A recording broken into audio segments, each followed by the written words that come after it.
Josh Taylor versus Jack Catterall. And I gotta tell you, man, um, I thought that Catterall had done enough to win that fight because I thought that he clearly the first going into the first 8 rounds, I thought he won at least 7 of them. And then you can make an argument that Taylor finished strong, you know, towards the second half, or he just did a little bit more. Um, Taylor got dropped. Then a point got taken from Catterall. Then a point was taken from Taylor, like at the end of the 11th round, and it took the judges a long time to come with those scorecards. Like they erased some things, but at the end of the day, we get it. They wasn't gonna let uh Taylor lose in his hometown, pretty much. But I thought that Catterall clearly had done enough to win that fight. I had the fight like maybe 7-4 and 1 even for Jack Catterall. But at the end of the day, this is boxing. I'm gonna have to do a real analysis at Taylor at 147. And Catterall was clearly upset. He walked to the dressing room and it looked like he gave the judges and the crowd the finger. Um, all Catterall did, he just did basic stuff. He just utilized his jab, and basically he would come off the top and he would just land lefts all night. And Taylor couldn't get out the way, but I do think that Catterall towards the second half of the fight, towards the end of the fight, I think he ran out of gas, and you could start to see it because it looked like one round he was like hurt with a body shot, but he maintained. But I thought he had did enough to win that fight. And see, that's another thing about boxing that's like real finicky. Like it's sort of like it's all about what happens after round 7. I feel like if a dude goes into a fight and the first 8 rounds he wins like 7 of them, and then the other guy wins like maybe 4 or 5 at best, how is it that the other guy wins should get the nod? Boxing is scored on a round by round basis, and I never understood that.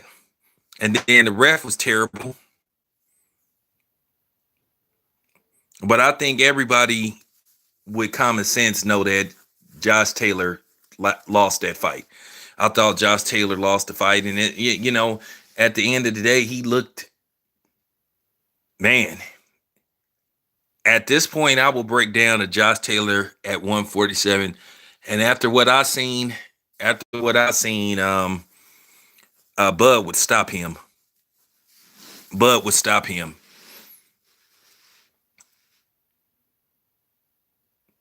And you can make an argument that Taylor could have got points deducted because he was doing a lot of holding, grabbing Catterall's neck and stuff. So at the end of the day, the referee shouldn't have got involved in the fight. And I know Andre Ward tried to keep it close. I disagree with Andre Ward's scorecard. I thought that Catterall won that fight.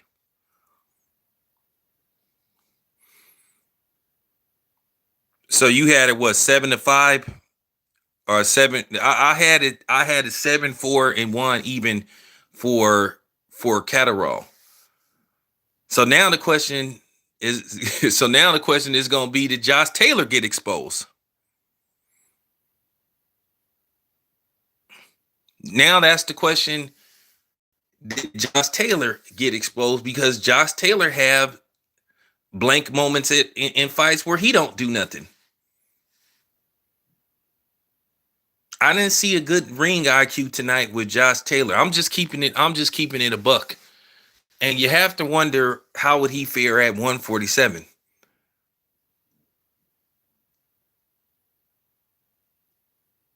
How would he fare against Spence? How would he fare against Crawford? How would he fare against Uwais? I'm gonna be honest with you. I think if Sean Porter came out of retirement, he might have a chance. I think Kell Brook. I think after what I saw, I think Kell Brook would give Taylor fits.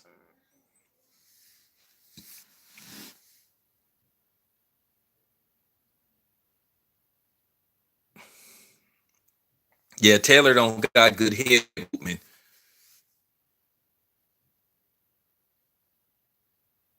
And when he's throwing punches, you could just throw like a light shoulder up, and you can counter him at close range with an uppercut,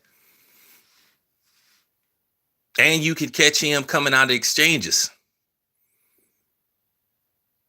I didn't like what I saw out of Taylor today.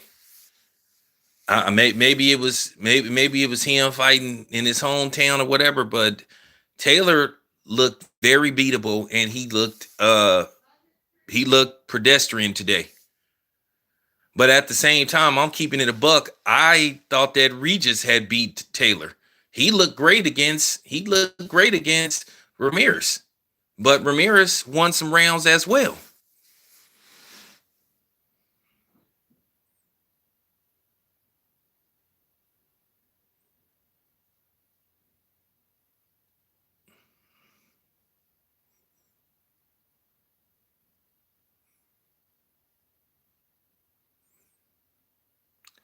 Well, that's a good question because we all know what's going on. We all know about the tug of war. We already know about the power struggle at 147 and the politics that's going on. So it's not like that they would give him anybody of significance at 147. Like I said, Kell Brook is out there. That Kell Brook is out there. That might be the most logical fight for him at 147. But then here's the problem: can he beat Kell Brook? Can he beat Kell Brook? That is the question. Can he beat Kell Brook? After what I saw, um, he looked beatable. He doesn't look invincible, and it's been proven that you can hurt him. He got dropped in the fight. But that referee, my God, this is why sometimes you just don't have these type of fights in places like this because you had a very inexperienced referee. They should have brought a referee from the states over. They should have licensed him and brought a referee over from the states because clearly he wasn't ready for something like this. Yeah, that's a 50-50 fight. But here's the thing, can he hurt? And that's another thing. Can Taylor hurt anybody at 147? I mean, can he seriously do some damage? Because as you can see, Taylor can get lumped up.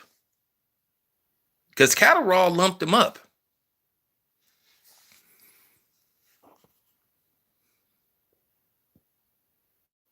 But I disagree with the scorecard.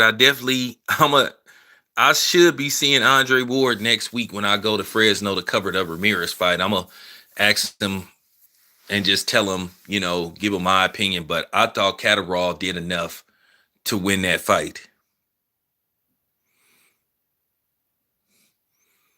Well, I don't want to give him that label that he's a bleeder, but you can lump Taylor up.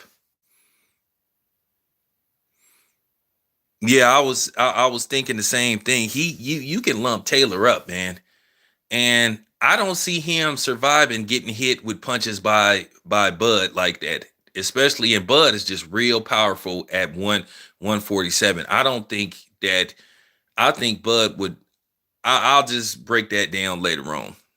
But Taylor did not look very good today. He looked pedestrian.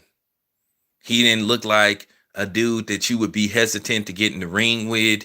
He didn't look like, oh man, I don't want none of. After what I saw today, people may line up to fight Taylor now.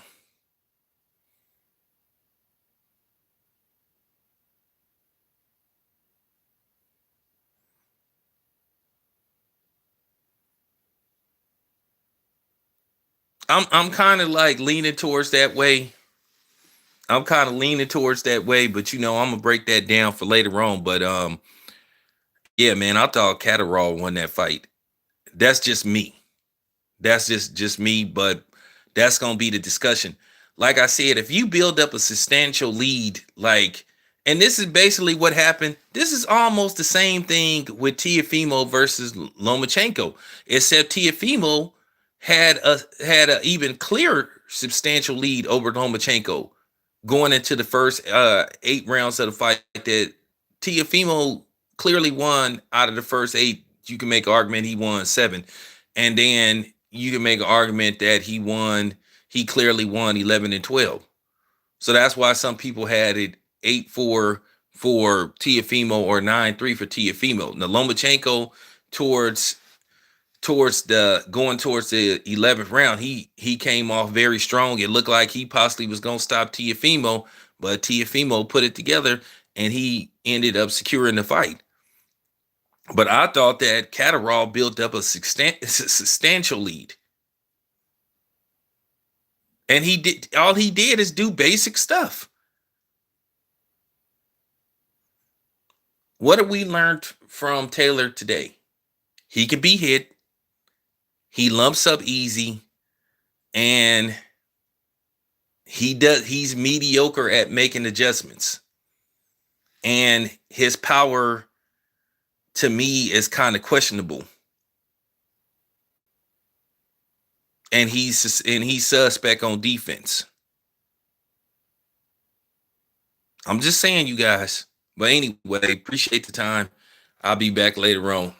It's your boy Town Biz. I'm out.